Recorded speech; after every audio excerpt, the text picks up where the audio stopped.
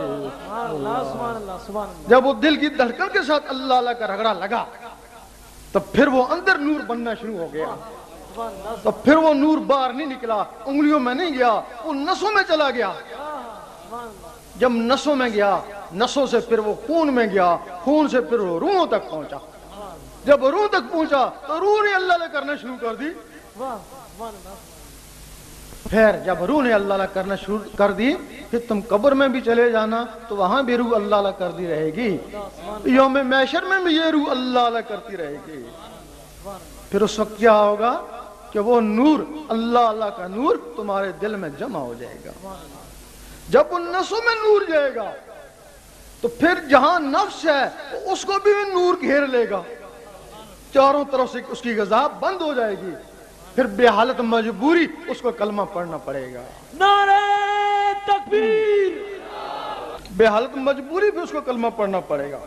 کلمے کے اثر سے کالا کتا تھا پھر سفید کتا ہو گیا، پھر کلمے کے اثر سے اس کی شکل بیل کی طرح ہو گئی، پھر بکرے کی طرح ہو گئی، پھر ایک دن اس کی شکل تمہاری طرح ہو گئی. پھر اس کو پکڑ کر حضور پاک کی محفل میں لے گئے. سبحان اللہ. حاضرین اور حضور پاک اش کر اٹھے، آفرین ہے اس کے اوپر اور اس کے مرشد کے اوپر کہ جس نے کتے کو پاک کیا، انسان بنایا، میری محفل میں لے آیا. اس وقت حضور پاک اس کو کوئی مرتبہ ارشاد دے دیتے ہیں. اب اس کی رضائی ادھر ہو جاتی ہے، رسائی ادھر ہو جاتی ہے. اس کو اب معارف کہتے ہیں. وہ پہلا عارف ہے، اب اس کو معارف کہتے ہیں جو حضور پاک کے قدموں میں پہنچ گئے. اب معارف دیکھتا ہے کیونکہ یہ اس کے نفس وہاں پہنچا ہے، خود نہیں پہنچا، خود جسم ادھر ہے. اب وہ جو عارف ہیں ان کے جسم وہاں پہنچ گئے ہیں حضور پاک کے پاس. اب یہ معارف دیکھتا ہے کتنے خوش نصیب ہیں جسم سمیت حضور پاک کی محفل میں بیٹھے ہیں. اتنے میں حضور پاک کسی سے بات کرتے ہیں. اب عارف پوچھتے ہیں آپ کس سے بات کر رہے ہیں؟ ہم کو نظر نہیں آ رہا. فرماتے ہیں اس سے بات کر رہا ہوں جس کا جسم مخلوق میں اور یہ روح نفس کی روح میرے پاس. اور وہ کہتے ہیں کتنا خوش نصیب ہے، ادھر بھی موجود ہے اور ادھر بھی موجود ہے. اتنے میں نماز کا وقت آتا ہے، حکم ہوتا ہے یہ جو زہری جسم والے ہیں یہ زہر میں جا کے نماز پڑھیں ورنہ ولیل طلب ہو جائے گی. اس روحانی کی نماز اس لطیفہ نفس کے ذریعے حضور پاک کے پیچھے ہوتی ہے. وہ اگر ایک نماز بھی حضور پاک کے پیچھے مل جائے ان ہزاروں رکعتوں سے بہتر ہے. نعرہ تکبیر، نعرہ رسالت. حیدری نعرہ غوثیہ. اب ادھر حضور پاک کی طرف رسائی ہو گئی. اب باقی اللہ رہ گیا. اب وہ جو اللہ اللہ کرتا تھا، اللہ اللہ کا نور اس کے دل میں جمع ہو گیا. ایک حدیث میں ہے کہ یہ جو زہر ہے یہ باطن کی نقل ہے. زہر میں بجلی کا نظام ہے، باطن میں نور کا نظام ہے. یہاں موبائل پڑا ہے، اس کی بجلی ہے اس میں، اس کی لہریں یہاں سے اٹھتی ہیں امریکہ پہنچ جاتی ہیں. اگر بجلی کی لہریں یہاں سے اٹھی ہیں امریکہ پہنچ جاتی ہیں، اگر کہیں نور ہوگا تو اس کی لہریں اٹھیں گی وہاں کہاں پہنچیں گی؟ سبحان اللہ. نور کی لہریں وہاں سے اٹھیں گی عرش مولا تک پہنچیں گی. اب صرف عرش مولا سے رابطہ ہوا، بات چیت نہیں ہے. جس طرح امریکہ سے فون مل گیا، اب بات چیت کیا ہوگی؟ جب حضور پاک شب معراج میں گئے تو اللہ تعالیٰ نے تحفہ دیا. یہ نمازیں تحفہ ہیں کہ یہ اپنی امت کو دے دینا. یہ تحفے وہ مجھے بھیجیں گے، میں ان کو یاد رہوں گا، وہ مجھے یاد رہیں گے. اب وہ تحفے نیچے آ گئے.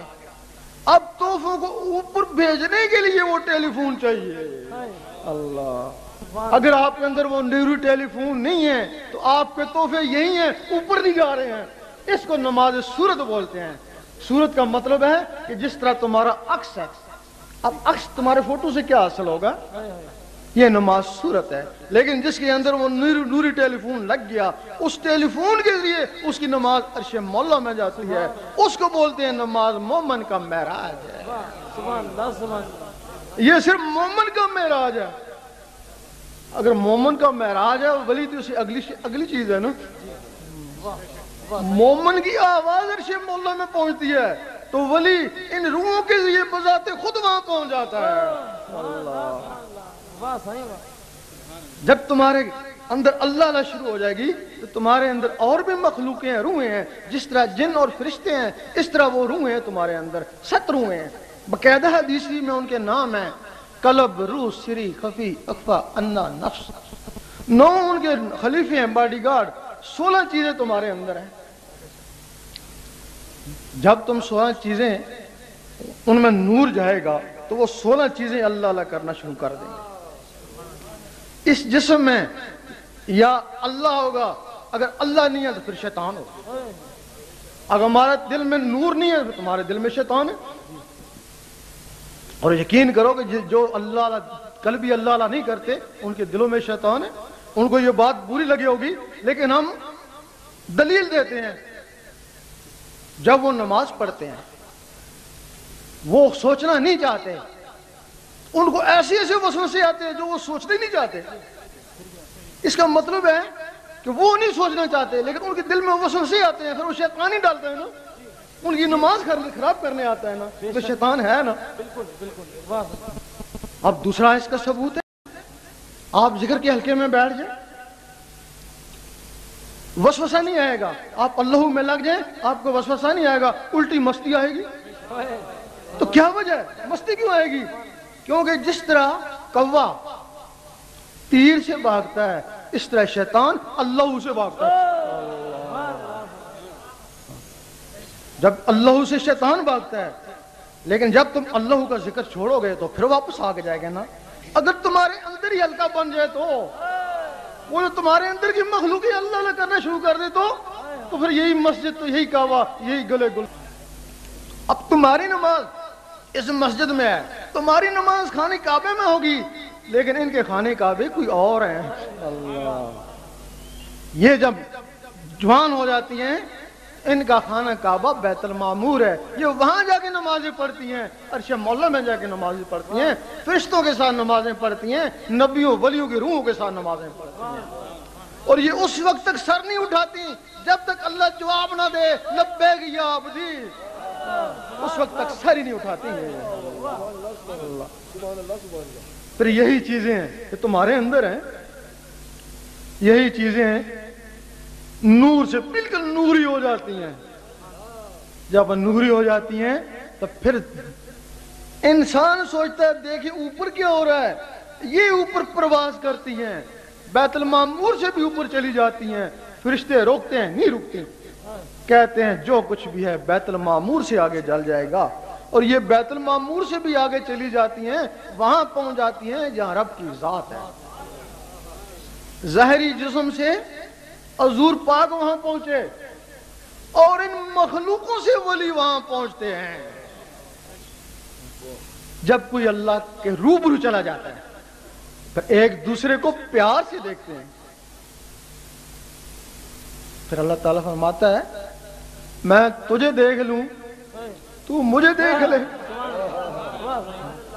دیکھتے ہیں، پیار سے دیکھتے ہیں، پھر وہ اللہ کا نقشہ اس کی آنکھوں میں آتا ہے، آنکھوں سے اس کے دل میں جاتا ہے، جب دل میں جاتا ہے پھر اللہ تعالیٰ فرماتا ہے اب تو نیچے چلا جا، اب جو تجھے دیکھ لے وہ مجھے دیکھ۔ انسان یہاں تک پہنچ سکتا ہے، اور انسان پہنچے ہیں، 7 سیارے ہیں، 7 جہان ہیں، ہر جہان سے ایک ایک مخلوق پکڑ کے اللہ تعالیٰ نے ان کے جسموں میں ڈال دی، اور 7 ہی جنتیں بنائیں۔ پتہ نہیں اس کو کس جہان کی سیر کرنے کا شوق ہو، اگر اس کو ملکوت کا شوق ہوا تو قلب کو طاقتور بنا لے گا، اگر جبروت میں جانے کا شوق ہوا تو روح کو طاقتور بنا لے گا، اگر اس کو شوق ہوا کہ میں اللہ کو دیکھوں تو لطیفہ اللہ کو طاقتور بنا لے گا۔ اس کے بعد اللہ تعالیٰ نے 7 جنتیں بنائیں، وہ ایک ہی جنت کافی تھی نا، تو 7 جنتیں کیوں بنائیں؟ تو پھر اگر ایک ہی جنت 7 جنتوں میں ایک لوگ ہی چلے جائیں، نہیں، اس نے پھر 7 مخلوقیں بنائے۔ یہ قلب سے بات کرے گا خلد کا ایک اقدار ہے، یہ روح سے بات کرے گا دار السلام کا، یہ سری سے کرے گا دار القرار کا، یہ خفی سے کرے گا عدن کا اور نعیم کا، ماوا کا، فردوس۔ ایک سے ایک اعلیٰ جنت ہے۔ اب لوگ کہتے ہیں ہم تو بخشے جائیں گے، ہم بھی کہتے ہیں وہ 5 نمازوں سے بھی جنت مل جائے گی، اور بلکہ اگر عقیدہ تمہارا صحیح ہے، گستاخ نہ ہو، گنہگاری سے ہی حضور پاک کہ گستاخ نہ ہو، بلے گنہگاری سے ہی ہو سکتا ایک ہی دفعہ ان کے نام کو چوم لو، اسی صدقے سے اللہ تعالیٰ تم کو بخش دے۔ اور ہمارا عقیدہ ہے گستاخ نہ ہو، کلمہ گو ہو، بخشا ہی جائے گا۔ لیکن اب بخشا تو گیا، ادھر اللہ تعالیٰ نے فرمایا کیا ان لوگوں نے سمجھ رکھا ہے ہم ان کو نیکوکاروں کے برابر کر دیں گے؟ بخشا بھی گیا، اب نیکوکاروں کے برابر تو نہیں ہو سکتا نا۔ سب سے جو ادنا جنت ہے وہ خلد ہے، سب سے ادنا عبادت ہے وہ قلب کی ہے، اس نے تو قلب کی عبادت کری کو نہیں، پھر جنت میں چلا گیا، جنتیوں کا غلام بن کے رہے گا، کتنا پچھتائے گا۔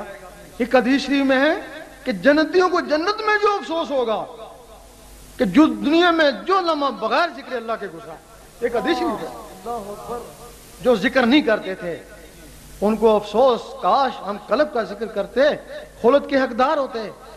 خلد والے کہتے ہیں کاش ہم روح کا کرتے تو دار القرار میں چلے جاتے، دار السلام میں چلے جاتے۔ ہر کسی کو ایک ایک کا افسوس ہوگا۔ نعرہ تکبیر، نعرہ رسالت، نعرہ حیدری، نعرہ غوثیہ۔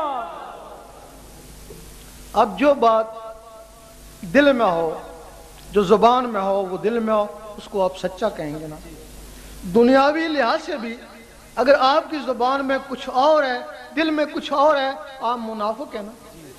دنیاوی حساب سے بھی اگر دنیاوی حساب سے آپ منافق ہیں تو اللہ کے معاملے میں اگر آپ زبان میں اور رکھیں تو دل میں اور رکھیں تو آپ بہت بڑے منافق ہیں۔ کیوں جی؟ جب آپ نماز پڑھتے ہیں، اس کی نماز پڑھتے ہیں، زبان سے کہتے ہیں کہہ دے اللہ ہے کہ دل کہتا ہے کارج آٹا ہی کونیا، اوپر زبان سے کہتے ہیں اللہ عصمت، اللہ بے نیاز ہے، دل میں کہتے ہیں بیوی بیمار ہے، اللہ میاں لے دعا اللہ میاں لان، دل کہتا ہے ڈیوٹی سے لیٹ ہو گئے چلو۔ زبان میں اور دل میں اور، یہ منافقت ہے۔ ایسی نماز کبھی قبول نہیں ہوتی، بھلے سنی ہوں یا شیعہ ہوں یا وہابی ہوں۔ اس نماز کو نماز صورت بولتے ہیں۔ مجد صاحب فرماتے ہیں ہر آدمی کی نماز صورت ہے، خاصان خدا کی نماز حقیقت ہے۔ فرماتے ہیں ہر آدمی کو چاہیے کہ نماز حقیقت تلاش کرے۔ نماز حقیقت کے لیے تمہیں سب سے پہلے اللہ اللہ سیکھنی ہوگی. یہ تمہارا پہلا رکن ہے. پہلا رکن تمہارا کلمہ طیب ہے. اور حدیث شریف میں افضل ذکر کلمہ طیب. اس کا مطلب ہے یہ کلمہ طیب ذکر میں ہے. اور کچھ لوگ واقعی مسجد میں نماز کے بعد کلمہ طیب کا ذکر کرتے ہیں. پھر قرآن فرماتا ہے اور دوسرے لوگوں کے لیے اٹھتے بیٹھتے حتیٰ کروٹیں لیتے میرا ذکر کر, خرید و فروخت میں بھی اسے غافل نہ رہنا. اللہ اکبر. یہ تمہارا پہلا رکن ہے. یہ تمہارے قرآن کا پہلا لفظ ہے. اللہ سے اللہ اللہ کر. اگر اس کی جلالت سے ڈرتا ہے تو نام سے لا الہ الا اللہ کا ذکر کر. اگر اس کی بھی توفیق نہیں ہے تو میم سے محمد رسول اللہ پڑھتا رہے. اگر اس کی بھی توفیق نہیں ہے پھر قرآن میں لگا رہے. پھر پتہ نہیں قرآن تجھے ہدایت دے یا تجھے گمراہ کر دے. کیونکہ قرآن ان کو ہدایت دیتا ہے جن کے نفس پاک ہو چکے ہیں. باقاعدہ لکھے ہوئے ہے کہ ہدی للمتقین, ہدایت کرتا ہے پاکوں کو. یہ جو ہدایت کرتا ہے پاک لوگوں کو ہدایت کرتا ہے. اور وہ جو پاک لوگ تھے, وہ جو ہمارے عالم تھے, انہوں نے اسی قرآن کے ذریعے کافروں کو مسلمان بنایا نا. اور ان کی توہین دین اسلام کی توہین ہے. حضور پاک فرماتے ہیں انہی عالموں کے لیے, ان کو عالم ربانی بھی کہتے ہیں, کہ میرے عالم بنی اسرائیل کے نبیوں کی مانند ہیں. کہاں مسلمانوں میں کہیں بھی فتنہ کھڑا ہوتا فوراً پہنچ جاتے, اس کو جا کے مٹاتے. تو جن عالموں نے نفس پاک ہوئے بغیر اس سے ہدایت پانے کی کوشش کری, وہ خود بھی گمراہ ہو گئے اور 72 فرقے بنا دیے. اور وہ جو کہتا ہے نا قرآن مجید کہ کچھ لوگ ہیں جن پہ قرآن لعنت کرتا ہے, یہ وہی لوگ ہیں نا بھائی. ان کو لوگ لعنتی کہتے ہیں نا, کافر کہتے ہیں, منافق کہتے ہیں نا, پھر لعنتی تو ہو گئے نا. اور وہ لوگ کافروں کو مسلمان نہیں بنا سکتے. وہ تو ان لوگوں نے بنایا جن کے نفس پاک تھے. یہ مسلمانوں کو کافر کہہ سکتے ہیں, مسلمانوں کو کافر کہہ سکتے ہیں. وہ فتنے مٹاتے تھے, یہ روز ایک نیا فتنہ کھڑا کر دیتے ہیں. ان کے پاس فتنہ کیا ہے کہ بس فتوے لگا دو. فتوہ ان کے پاس بہت بڑا فتنہ. نعرہ تکبیر, نعرہ رسالت. یہ پہلی سنت بھی ہے. حضور پاک کو 9 سال کی عمر میں اس میں ذات عطا ہوا ہے. کسی نبی کو عطا نہیں ہوا اس میں ذات, ان کو صفاتی اسماء ملتے رہے. صرف حضور پاک کو 9 سال کی عمر میں اس میں ذات عطا ہوا. جب آپ لوگوں کو مسلمان بناتے تھے, نمازیں تو اتری نہیں تھی اس وقت, تو وہ مسلمان کیا کرتے تھے؟ ہر وقت ذکر اللہ ہی کرتے ہیں. ذکر اللہ سے ان کے سینے منور ہو گئے. پھر جب نمازیں اتری حلقوں میں نہیں اٹکی, سیدھی سینوں میں گئی. یہ تمہاری پہلی سنت. اس کے لیے تمہیں اللہ اللہ سیکھنی ہوگی. دل کی دھڑکنوں کو اللہ اللہ میں لگانا ہوگا. کیونکہ قرآن مجید فرماتا ہے اٹھتے بیٹھتے حتیٰ کروٹیں لیتے وقت بھی میرا ذکر کر, خرید و فروخت میں بھی ذکر کر. دل کی دھڑکنوں کے ساتھ اس کو ملانا ہوگا. پھر کوشش کرو گے کام کاج کرتا رہوں, اللہ اللہ ہوتی رہے. اس کو بولتے ہیں دستکار میں دل یار میں. پھر کوشش کرو گے گاڑی چلاتا رہوں, اخبار رسالہ پڑھتا رہوں, اللہ اللہ ہوتی رہے, کامیابی ہو جائے گی. پھر کوشش کرو گے نماز پڑھتا رہوں اور اللہ اللہ ہوتی رہے. اس وقت زبان کہے گی کہہ دی اللہ ایک ہے, دل کہے گا اللہ اللہ, اللہ سمجھ, دل کہے گا اللہ اللہ. اب زبان اقرار کر رہی ہے, دل تصدیق کر رہا ہے. اب جو زبان میں وہی دل میں. زبان ذکر مفصل میں اور دل ذکر مجمل میں. زبان دلیل سے منوا رہی ہے کہ کہہ دے اللہ ایک ہے, اور دل بغیر دلیل کے مان رہا ہے کہ اللہ اللہ. زبان کا تصرف ہے, امریکہ سے بولتے ہیں یہاں سنتے ہو, اور دل کا تصرف ہے یہاں گونجتا ہے, عرش مولا والے سنتے ہیں. تمہاری نماز کو یہ دل عرش مولا میں پہنچائے گا. اب اسلامی ممالک سارے ہیں, عراق بھی ہے, ایران بھی ہے, پاکستان بھی ہے. اس زبان سے سارے ایک ہیں, کیونکہ زبان سے سارے کلمہ پڑھتے ہیں نا, اور دل سے تو ایک نہیں ہے. دل سے ایک دوسرے کو کافر منافق کہتے ہیں, لڑتے ہیں. لب جب تمہارے دلوں میں بھی اللہ نہ آ جائے گی پھر زبان سے بھی ایک اور دل سے بھی ایک، پھر نہ شیعہ رہے گا نہ دیوبندی رہے گا نہ سنی رہے گا، بس امتی ہوں تمہارا یا رسول اللہ۔ سیدی مرشدی غلام ہے غلامی رسول میں، غلامی رسول میں جو ہونا عشق مصطفیٰ۔ حضور پاک نے امت کے لیے فرمایا کہ میری امت وہ جس میں نور ہوگا، اور دوسری میں بھی ہے کہ قیامت میں امتوں کی پہچان نور سے ہوگی۔ ہر نبی کی امت میں منافق بھی تھے، خوارج بھی تھے، جن میں نور تھا۔ اب موسیٰ علیہ السلام کی امت میں یا رحمانوں کا صفاتی نور تھا، عیسیٰ علیہ السلام کی امت میں یا قدوسوں کا۔ ایک دن موسیٰ علیہ السلام نے کہا اللہ دیدار دے، جواب آیا تاب نہیں ہے۔ کہنے لگے کسی میں تاب ہوگی؟ جواب آیا ایک میرا حبیب اور اس کی امت۔ تو موسیٰ علیہ السلام کو جلال آ گیا، میں نبی ہو کے امتی کی برابر نہیں، جلوہ دے دیکھی جائے گی۔ جلوہ پڑا، موسیٰ علیہ السلام بیہوش ہو گئے۔ اب کیا وجہ ہے کہ موسیٰ علیہ السلام کو طور میں اس دنیا میں بیہوش ہوئے، حضور پاک سامنے جا کے مسکرا رہے۔ موسیٰ علیہ السلام کے جسم میں یا رحمانوں کا صفاتی نور تھا، وہ ذات کی تاب نہ لا سکے۔ حضور پاک کے جسم مبارک میں اس میں ذات کا ذاتی نور تھا، ذات کے سامنے مسکرائے، اور حضور پاک کے طفیل وہ اس امت کو ملا تھا جس کو فضیلت ہوئی، اور امت اس سے ڈرتی ہے یا محروم ہے؟ امت اس سے ڈرتی ہے یا محروم ہے؟ اور یقین کرو کہ جس میں نور نہیں ہے وہ امتی ہی نہیں ہے۔ تو بھئی وہ امتی نہیں ہے تو خود ہی تب بھی تو کہتا ہے میں سنی ہوں، میں شیعہ ہوں، میں وہابی ہوں۔ تو اگر وہ نور ہو تو کیوں کہے؟ پھر کہے میں امتی ہوں۔ ایک دن عیسیٰ علیہ السلام بھی کہہ بیٹھے اے اللہ دیدار دے، تو اللہ نے فرمایا تو نے موسیٰ کا حال نہیں دیکھا؟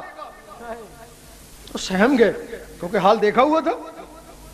تو پھر دیدار کیسے ہوگا؟ مجھے تو بہت طلب ہے کہ دیدار بڑے عرصے بعد ہوگا، وہ بھی میرے حبیب کو اور اس کی امت کو۔ تو پھر عیسیٰ علیہ السلام نے کہا اللہ مجھے امتیوں میں ہی کھڑے کر دینا۔ اللہ تعالیٰ نے عیسیٰ علیہ السلام کی دعا قبول کری، ان کو زندہ اٹھایا۔ اب مہدی علیہ السلام آئیں گے، عیسیٰ علیہ السلام کو پھر بھیجا جائے گا، جاؤ کہ ان سے بیعت ہو۔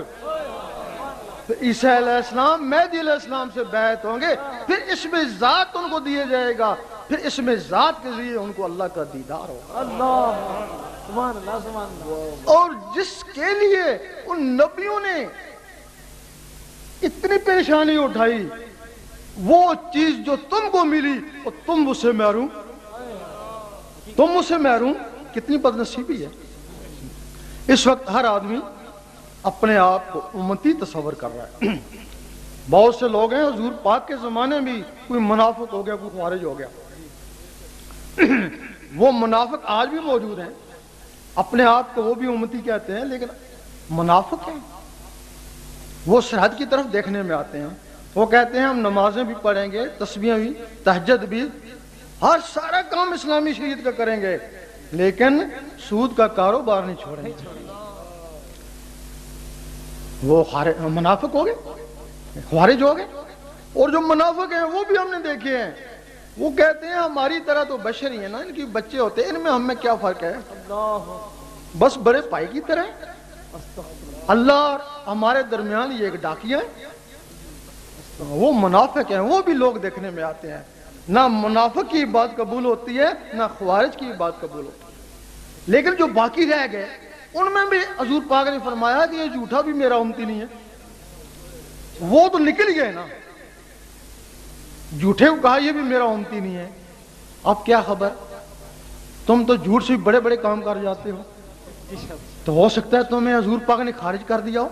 جس طرح ان کے پاس کوئی ثبوت نہیں ہے، اس طرح تمہارے پاس بھی کوئی ثبوت نہیں ہے نا۔ یقین کرو جو تمہارا ورثہ تھا اس میں ذات کا، اس دنیا میں آ چکا ہے۔ آؤ اپنا اپنا سے حصہ لے جاؤ۔ اور اس کے لیے کوئی شرط نہیں رکھی اللہ تعالیٰ نے، نہ کوئی نذرانہ، نہ کوئی بیعت، نہ کوئی کالا، نہ کوئی چٹا، نہ کوئی گورا، نہ کوئی عیسائی، نہ کوئی کافر، نہ کوئی یہودی، ساری دنیا کے لیے اس نے وہ خزانہ نیچے بھیج دیا کہ جو امتی ہوگا اسی کو ملے گا نا۔ آؤ اپنا خزانہ لے لو، اگر تمہارے سینے میں اللہ نے چلا گیا تو امتی ہو گئے نا، ثبوت ہو گیا۔ اگر کوشش کے باوجود، خزانہ آنے کے باوجود تم کو ملتا ہی نہیں ہے تو یا منافق تو یہ خارج ہو۔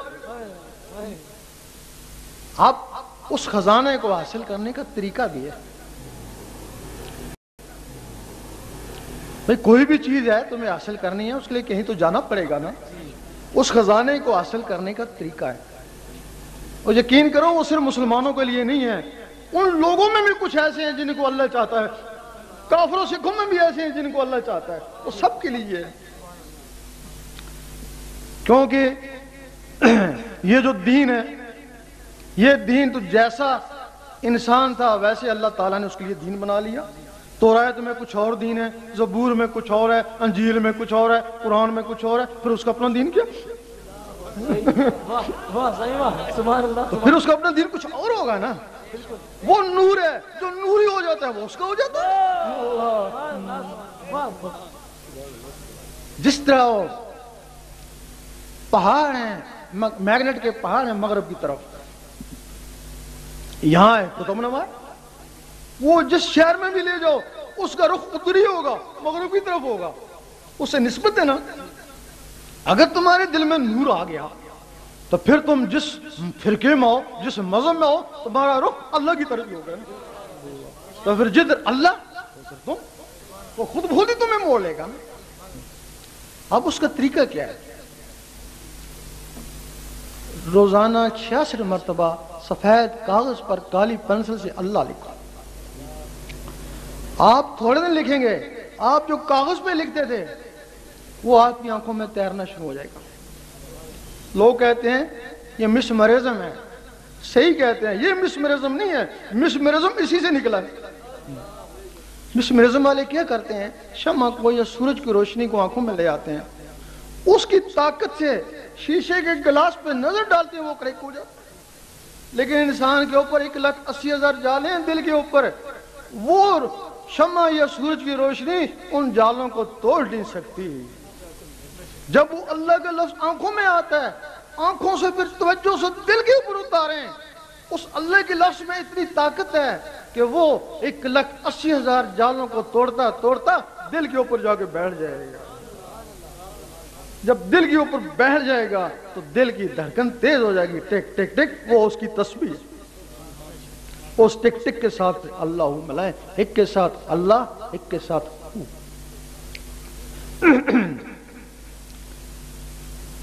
رات کو سونے لگے، انگلی کو قلم خیال کریں، دل پہ اللہ لکھتے لکھتے سو جائیں، اسی میں نیند آ جائے۔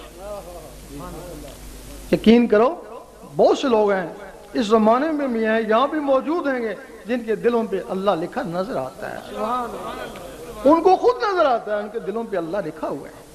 جب اللہ لکھا جائے تو پھر یقین کرو تو بے خوف ہو جانا، بڑی شان و شوقوں سے قبر میں چلے جانا۔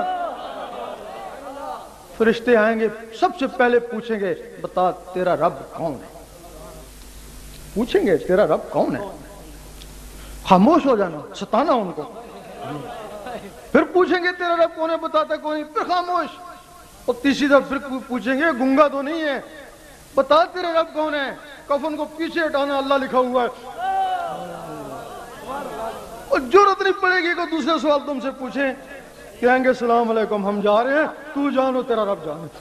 اب اس اللہ کو ہر فرقہ مانتا ہے، ہر مذہب مانتا ہے، ہاں کوئی عیسائی ہے یا سکھ ہے یا ہندو ہے، سارے اس کو مانتے ہیں، اللہ کو تو مانتے ہیں نا۔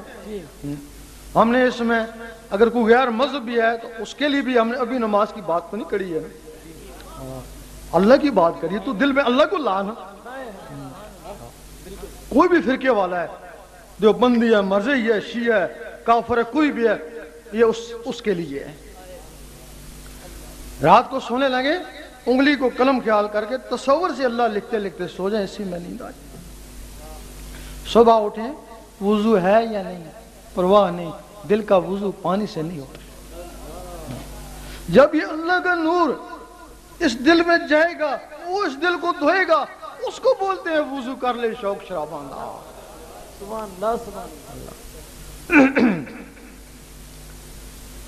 جس دن ذکر خفی کرتے ہیں، ذکر خفی عبادت ہے، منزل نہیں ہے۔ جس دن تمہاری دل کی دھڑکنوں نے اللہ اللہ کرنا شروع کر دیا، وہ تمہارا طریقت میں پہلا قدم ہے۔ یہ جو کہتے ہیں شریعت اور طریقت اور حقیقت اور معرفت، وہ ہمارے علماء کہتے ہیں یہ سب شریعت میں نہیں۔ شریعت کا تعلق کس زبان سے ہے؟ وہ طریقت، جب دل بول تو اللہ اللہ میں، تو یہ طریقت ہے نا۔ تو جب اللہ اللہ سے پہنچ گیا اللہ تک، تو وہ حقیقت ہے نا۔ حقیقت کا تعلق ان آنکھوں سے ہے، تو پھر اللہ تعالیٰ جب اس کو نماز دیتا ہے تو وہ معرفت ہے نا۔ معرفت پھر اس کو بولتے ہیں نا۔ تو تم کیسے کہتے ہو کہ سب کچھ شریعت میں؟ اگر ذکر سے گرمی محسوس ہو تو دروشی پڑھیں، وہ اس کو ٹھنڈا کر دے گا۔ پھر دیکھیں کہ ذکر سے غصہ آ رہا ہے یا خیال آ رہا ہے، گھر بار چھوڑو، پھر دروشی پڑھیں، وہ اس کو ٹھنڈا کر دے گا۔ یہ اس کا طریقہ ہے۔ اس کے لیے جو لوگ چاہتے ہیں ذکر لینا، بھلے کہیں سے بیعت ہیں یا نہیں، ہمیں سے مقصد نہیں ہے، ذکر لیں اور اپنی قسمت آزمائیں۔ اگر تو اللہ اللہ شروع ہو گیا تو دعا دے دینا، اگر اللہ اللہ شروع نہ ہوا تو جو 2-4 دن اللہ اللہ کرو گے اس کا ثواب تو مل جائے گا نا۔ اس کے لیے بتا دیں کہ جو لوگ ذکر لینے والے ہیں ذکر لیں اور قسمت آزمائیں۔ جو ساتھی بھی یہ چاہتے ہیں کہ ان کے دل کی دھڑکنیں اللہ اللہ میں تبدیل ہو جائیں، ذکر قلب کی اجازت لینا چاہتے ہیں، وہ قبلہ عالم سرکار شاہ صاحب کی آواز کے ساتھ اللہ اللہ پڑھتے رہیں، انہیں ذکر قلب کی اجازت ہو جائے گی۔ اللہ اللہ اللہ اللہ اللہ اللہ اللہ اللہ اللہ اللہ اللہ اللہ اللہ لا الہ الا اللہ۔ اب تمام حضرات جو نئے آئے ہیں ان کو اجازت ہے، ذکر قلب ہے، وہ چلتے پھرتے اٹھتے بیٹھتے دل کی دھڑکنوں کے ساتھ اللہ کا ذکر کرنے کی کوشش کریں۔